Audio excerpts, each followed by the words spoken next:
Average student to scholar student कैसे बने, बहुत ही अमेजिंग 3 टिप्स है, बहुत ध्यान से सुनेगा।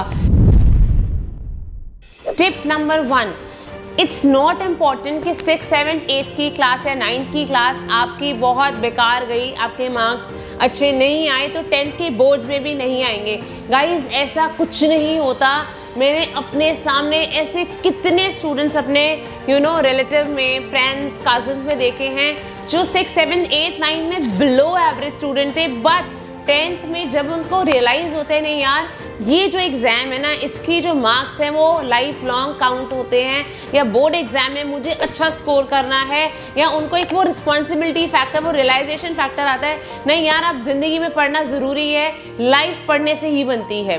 तो जब आपके पास वो फीलिंग आ जाती है ना गाइस, तो वो जो आपका पास्ट है ना वो मिट जाता है, वो वेव ऑफ हो जाता है। ठीक है, तो ये आप बिल्कुल दिमाग से निकाल दें कि यार मेरी पहले के एग्जाम्स अच्छे नहीं गए, मेरी पहले की क्लासेस अच्छी नहीं गई तो अब मैं अच्छा नहीं कर पाऊंगा। ऐसा कुछ नहीं है। जस्ट आपको अपना बेस्ट कोच ढूंढना है, अपने आप को डिसिप्लिन रखना है और अपने आप को मोटिवेटेड रखना है। That's it. मोटिवेटेड रखिए। आपका कोच अगर बेस्ट है तो आपको कुछ भी, कोई भी आगे ले जाने से कोई भी मना नहीं कर सकता। आप कहते हैं ना चाणक्य का तो चंद्रगुप्त है, चंद्रगुप्त में देखो कैलिबर तो था पर उसको पॉलिश किसने किया? चाणक्य ने। तो ऐसे ही अपने लिए चाणक्य ढूंढे जो आपको पॉलिश कर दे और आपको बिल्कुल फ्रंट लीग पर ले आए। नाउ पॉइंट नंबर 2, जब भी आप अपनी एग्जाम्स की प्रिपरेशन करते हैं तो आपने जो चैप्टर्स हैं उसकी थोरो रीडिंग करनी है, और अगर आपको लगता है मेरे पास टाइम बहुत कम बच गया है तो आप उनकी समरीज पढ़ेंगे। क्या पढ़ेंगे? इनकी समरीज पढ़ेंगे। जैसे आप समरीज पढ़ते जाएंगे, और समरी को 1 या 2 बार नहीं, कम से कम 4 से 5 बार पढ़ना है, ताकि वो जो समरीज है वो यहाँ पर रजिस्टर कर जाएं। और अगर आपको कुछ भी पूछा जाए, देखो कोई भी स्कॉलर होता है उसकी जीत कहाँ पर है? रेपिटेशन में, क्योंकि वो एक ही सिलेबस वो पहले खत्म कर लेते हैं। मान लो आपका सिलेबस खत्म नहीं भी हुआ तो एटलीस्ट आप समरीज को बारी बारी, चैप्टर तो ज़्यादा पूरे पढ़ने का टाइम नहीं होता, तो समरीज को बारी बारी पढ़े, उनके जो मेजर कीवर्ड्स हैं, इंपॉर्टेंट पॉइंट्स हैं, उसको कहीं लिख लें और उनको बारी बारी रीच करते रहे।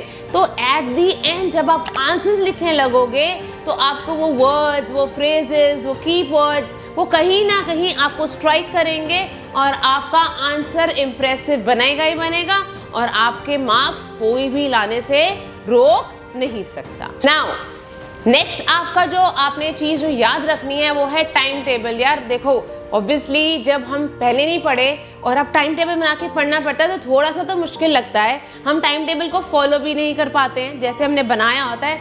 बट डोंट लूज हार्ट, दिल को छोटा ना करें। आप अपने आप से प्रॉमिस करें, आज मैंने जो करना था मैंने अपना बेस्ट दिया, कल से मैं इससे और बेटर दूंगा, और वो करना भी है, बोलना नहीं है, करना भी है। देखो आप सोचो मैं बिल्कुल ही 100% एक ही बारी में दे दूं, वो नहीं हो सकता, बिकॉज आपको आदत नहीं है। मैं कहती हूँ जो स्कॉलर्स हैं उनके लिए भी थोड़ा सा मुश्किल होता है, ठीक है। तो जो इस चीज़ को पहली बार कर रहे होंगे उनके लिए थोड़ा सा और टफ होगा।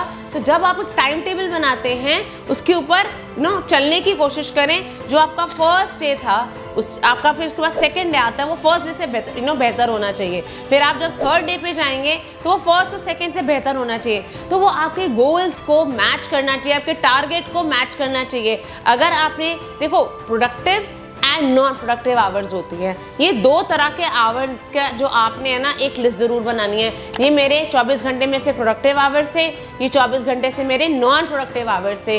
तो आपके जो प्रोडक्टिव आवर्स का जो टाइम है वो बढ़ना चाहिए, ना कि घटना चाहिए। पहले दिन अगर 4 घंटे था तो दूसरे दिन वो 6 घंटे होना चाहिए, अगले दिन हो सकता है वो 6.5 घंटे हो, नेक्स्ट डे वो 7 घंटे हो। बट आपके जो प्रोडक्टिव आवर्स है उसकी जो आवर्स की क्वांटिटी है वो बढ़नी चाहिए, वो प्लीज़ आप ध्यान रखें। एंड सबसे इम्पॉर्टेंट सोशल मीडिया। अरे यार सोशल मीडिया से बहुत ज़्यादा एडिक्शन है। रील्स देखने की बहुत आदत पड़ चुकी है, यूट्यूब शॉर्ट्स देखने की बहुत आदत पड़ चुकी है, व्हाट्सएप बारी बारी खोलने की आदत पड़ चुकी है। तो इससे छुटकारा पाने के लिए सबसे बेस्ट तरीका क्या है, जल्दी से सुनिए। जो इसका बेस्ट तरीका है वो ये है कि आप यूट्यूब चैनल पर जाएं, अपना एक नया अकाउंट बनाएं और उसके अंदर सिर्फ अपने स्टडी मटेरियल से रिलेटेड चैनल्स को सब्सक्राइब करें। अपने चाहे आप इंग्लिश, मैं तो इंग्लिश की खैर टीचर हूँ, अगर आपने हिंदी, साइंस, एसएसटी कुछ भी पढ़ना है, उस YouTube चैनल पर आप सिर्फ उसी के रिलेटेड टीचर्स के चैनल्स को सब्सक्राइब करेंगे तो जब चैनल खुलेगा तो कुछ ना कुछ ऐसा सुनने को मिलेगा जो आपके काम की बात है। और जब आप अपनी काम की बात सुनेंगे, ऑब्वियसली यार मार्क्स क्यों नहीं जाएंगे स्कॉलर वाले। तो ये 3 टिप्स आपके लिए बिल्कुल हीरो वाला काम करेंगी, जो आपको एवरेज स्टूडेंट से लेकर स्कॉलर तक, स्कॉलर स्टूडेंट तक बनाने में बहुत ज्यादा हेल्प करेंगी। स्टिल आपको कुछ भी पूछना हो कमेंट जरूर करें। Till the time, this is Mansi Bajaj, your coach, your mentor.